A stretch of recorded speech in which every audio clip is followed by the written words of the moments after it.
Campanha contra o sarampo e poliomielite termina oficialmente na próxima sexta-feira e sábado tem dia D de vacinação. Técnicos esclarecem dúvidas de servidores sobre a Previdência Complementar e a atual situação da economia solidária em Goiás. Esses são os destaques desta edição do Repórter Assembleia.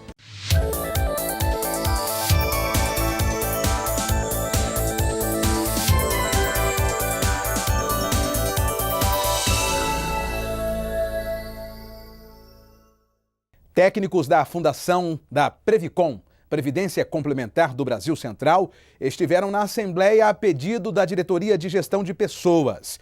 O objetivo foi esclarecer pontos da Previdência Complementar a servidores.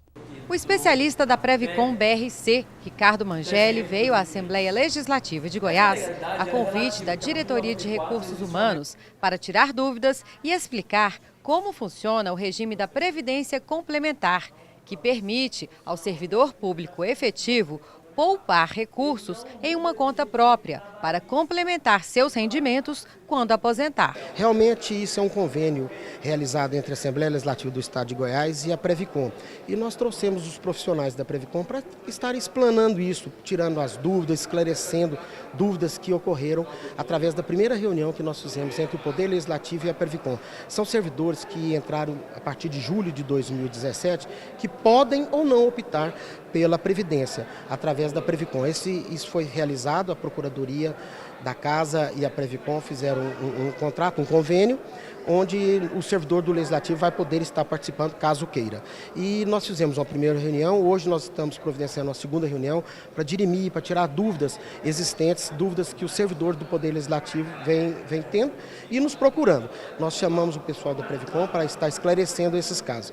E nós temos pessoas que participam, pessoas da área financeira, pessoas da área de gestão de pessoa, pessoas da Procuradoria Jurídica. Nós temos o Dr. Fábio, que é um procurador que tem nos acompanhado em relação a esses assuntos. A própria doutora Otavila, que é a procuradora-geral, tem nos ajudado. E isso é para enaltecer, para melhorar, para garantir um futuro a todo o servidor do Poder Legislativo. Os servidores do Estado contratados de julho de 2017 para cá não se aposentam com 100% de integralidade.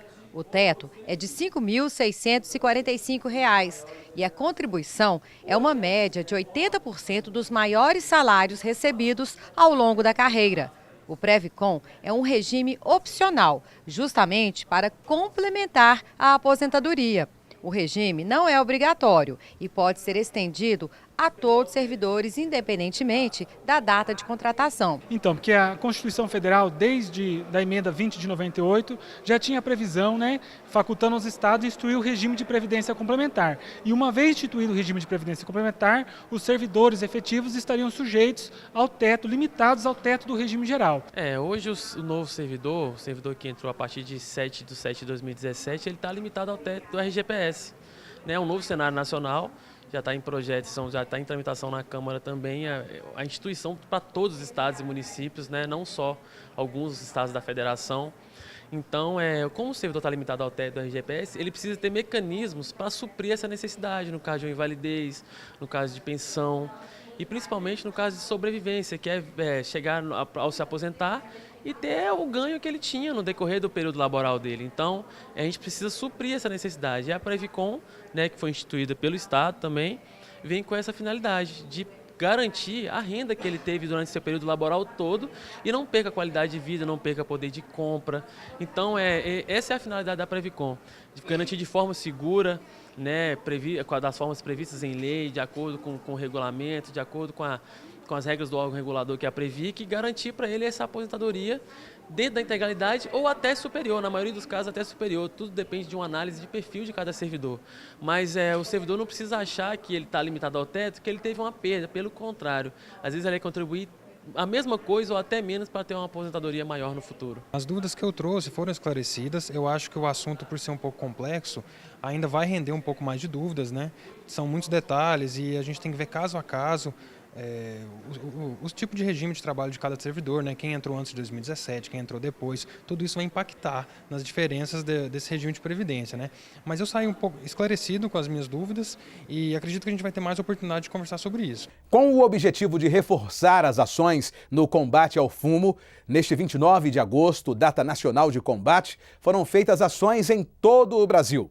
De acordo com estatísticas, a pessoa fumante apresenta um risco maior de adoecer de câncer de pulmão.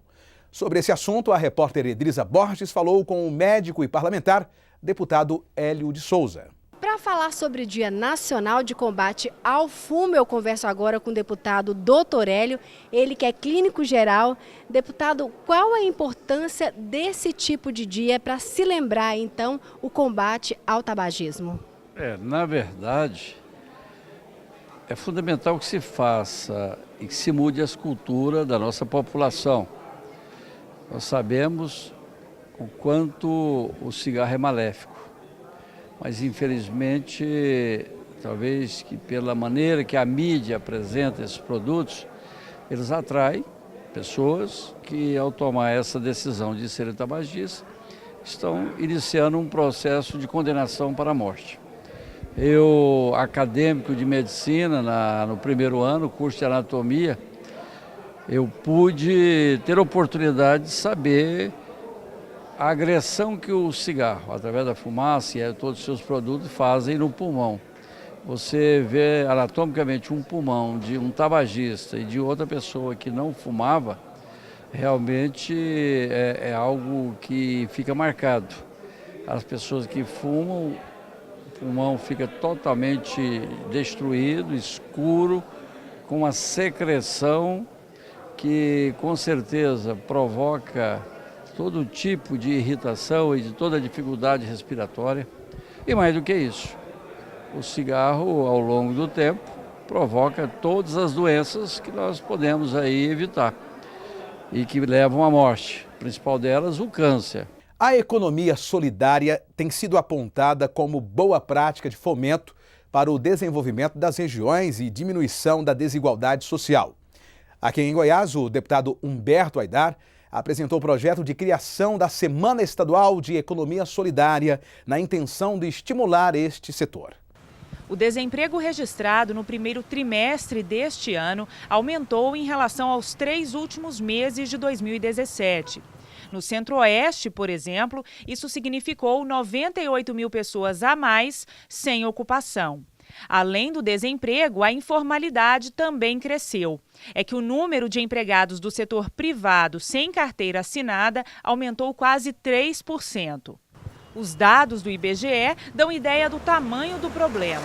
Mas por trás dessas porcentagens, de cada número desses, estão histórias de famílias inteiras. E dessas histórias, as estatísticas não dão conta. O Edielson, até um mês atrás, estava desempregado. Ele veio do Pará à procura de trabalho e encontrou por aqui este grupo de economia solidária. Eu estava trabalhando no semáforo ali, desempregado, sem nada, passando necessidade. E está sendo maravilhoso trabalhar nessa empresa. Está me apoiando, consegui pagar também aluguel. Estou me mantendo aqui em questão de comida e dormida. O acolhimento que marcou a chegada do Edielson na cooperativa Beija-Flor mostra que, além de gerar renda, as práticas de economia solidária têm foco na cooperação, na partilha, na formação de redes capazes de promover o desenvolvimento comum. Hoje, a Beija-Flor recolhe mensalmente entre 80 a 130 toneladas mês. Tanta gente aqui estamos ganhando com esse trabalho, o próprio poder público também está ganhando. O meio ambiente está ganhando com isso aí. E os elos dessas redes são muitos. Este dono de depósito de recicláveis compra da cooperativa materiais como garrafas PET. Eu venho aqui na associação, coleto material pré-separado, pré-selecionado, parceria mesmo, né? Do município com os meninos da reciclagem, que traz material e eles separam, né? para dar até uma melhor forma de vida para eles, um trabalho também. No Brasil, atualmente, são quase 21 mil empreendimentos econômicos solidários, sendo que 843 deles estão em Goiás. Há desde grupos de finanças, de troca de produtos, até aqueles que atuam com a comercialização de serviços. E é diante dessa realidade que o deputado Humberto Aidar propôs a criação de uma Semana Estadual da Economia Solidária. A matéria, que nos próximos dias deve ser encaminhada para a sanção do governador, propõe que as atividades sejam realizadas anualmente na semana do dia 15 de dezembro, quando é celebrado o Dia Nacional da Economia Solidária. Ao criar esta semana, nós queremos chamar a atenção do Estado, das autoridades do Estado, das pessoas que vivem aqui, a importância de estarmos todos unidos, independente de sigla partidária, para a gente potencializar a economia solidária, que já deu provas mesmo sem o apoio devido, de ser algo muito importante para o Estado e para o país. A deputada Leda Borges, que ocupou por 2 vezes o cargo de secretária cidadã do Estado, acompanhou em 2017 o lançamento de um programa dedicado à economia solidária. Nós acreditamos muito que a economia brasileira e de Goiás também se faz com esses setores da economia solidária. O Estado já desmembrou a Secretaria do Trabalho, portanto, o projeto de economia solidária, ele provavelmente será executado pela Secretaria de Estado do Trabalho e que trata especificamente das associações da economia solidária voltada aos recicláveis. E já que é para falar em parceria, quem entende do assunto dá um recado. Quando você recicla o material, o papelão mesmo, por exemplo, você evita de derrubar a árvore. Quando você trabalha com vidro, então você evita de tirar a areia dos córregos, né, dos rios. Então teria que ter um olhar melhor do próprio poder público, já que se trata de investimento, né?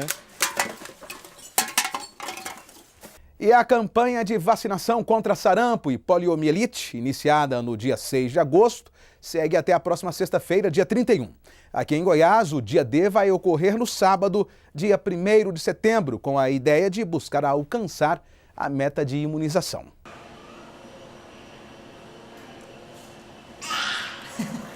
Eu não gostei. Em um primeiro momento, essa gotinha pode parecer ruim. E essa picadinha? Dói, né? Mas o importante é que a soma dos dois salva vidas.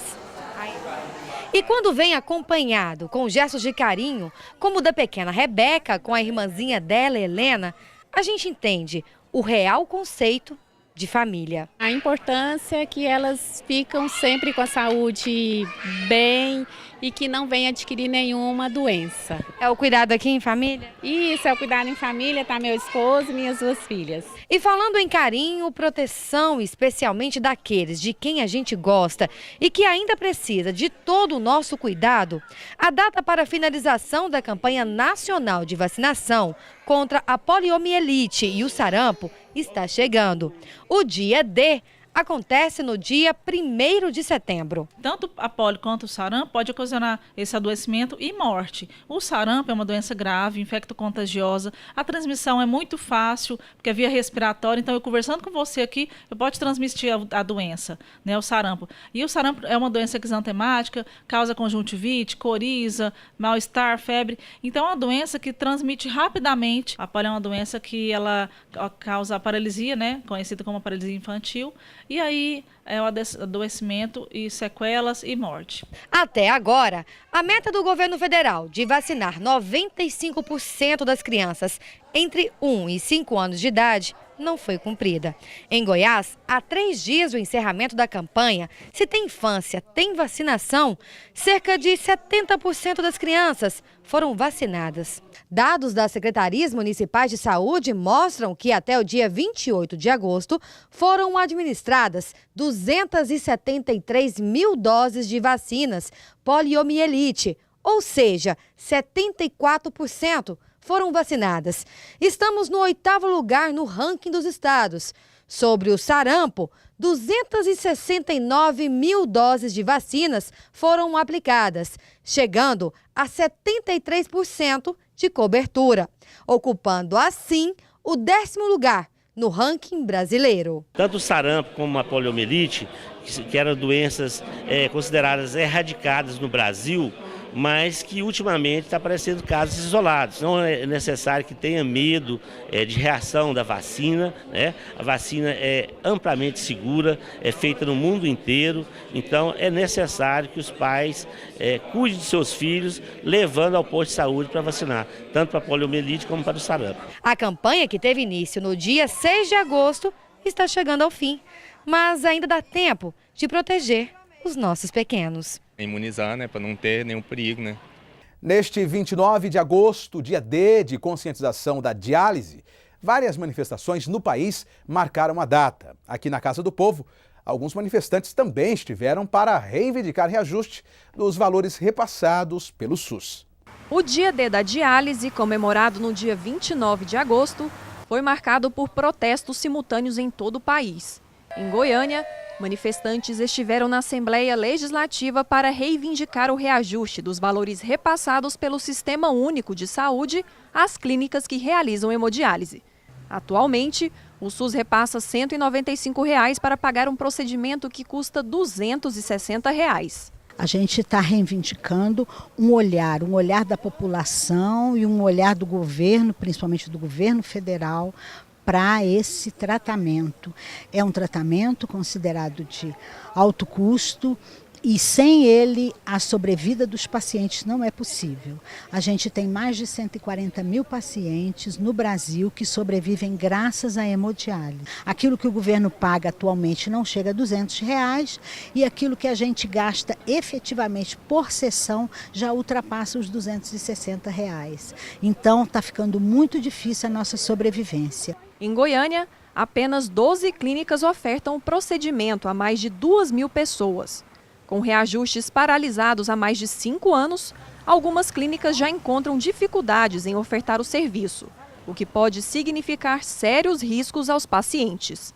Infelizmente, pelo que eu conheço, é o seguinte, com 5 dias a pessoa já entra em um estado muito deficitário, né? E normalmente já é UTI. Em sessão solene, proposta pelo deputado Lívio Luciano, bispos da Igreja de Deus no Brasil foram homenageados. A sessão solene no plenário Getulino Arteaga, em homenagem aos bispos da Igreja de Deus no Brasil, foi proposta pelo deputado Lívio Luciano, do Podemos. Representa o reconhecimento do Poder Legislativo Estadual a pessoas que lutam incansavelmente há décadas pela evangelização nesse estado. A gente sabe que as boas novas do Evangelho, elas têm o poder de transformar a vida das pessoas, promovendo assim o bem. Então, a gente entendendo a importância desse trabalho que é realizado pela Igreja de Deus do Brasil, reconhecendo a importância do trabalho realizado pelos homenageados desta noite, o Poder Legislativo, representando a população do estado de Goiás, não poderia esquecer desta singela homenagem, mas bastante representativa, muito pequena até, eu entendo, pela importância do trabalho que essas pessoas realizam na promoção do bem, na promoção de se cuidar do corpo e alma e espírito, fazendo assim o Evangelho pregado pelo apóstolo Paulo em suas epístolas. O bispo Osiel Henriques Vieira, natural de Belo Horizonte, Minas Gerais, recebeu o título de cidadão goiano. Ele é supervisor em Goiás da Igreja de Deus no Brasil e é formado em administração de empresas com mestrado em teologia. Eu fico muito honrado de receber esta homenagem, até porque é uma homenagem muito especial na vida de um imigrante. Eu vim de Minas, né, e me estabeleci aqui com família e nós procuramos desenvolver a nossa vida, trabalho, estudo e criar os filhos.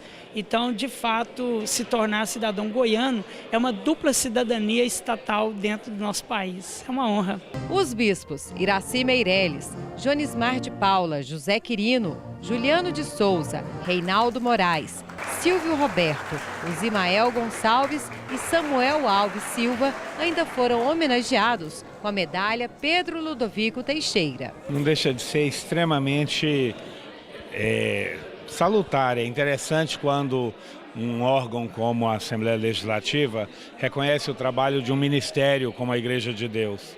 A Igreja de Deus é uma igreja de 132 anos e esse reconhecimento nos honra muito e nos deixa realmente prestigiados. Obrigado ao deputado Lívio Luciano e a todos, a presidência que compartilha, os que aprovam, porque é extremamente honroso esse tipo de reconhecimento. Eu creio que nos dias que nós estamos vivendo, a palavra de Deus ela é um meio muito eficaz para que a gente possa encontrar o equilíbrio, né? E nós, ao recebermos essa homenagem aqui na Assembleia Legislativa, nos sentimos muito honrados, porque representamos uma igreja, como você disse, centenária, com 132 anos de evangelização séria, bem embasada na palavra de Deus, e nós estamos muito felizes, estamos muito honrados e agradecemos ao deputado Lívio Luciano por essa homenagem que ele nos faz.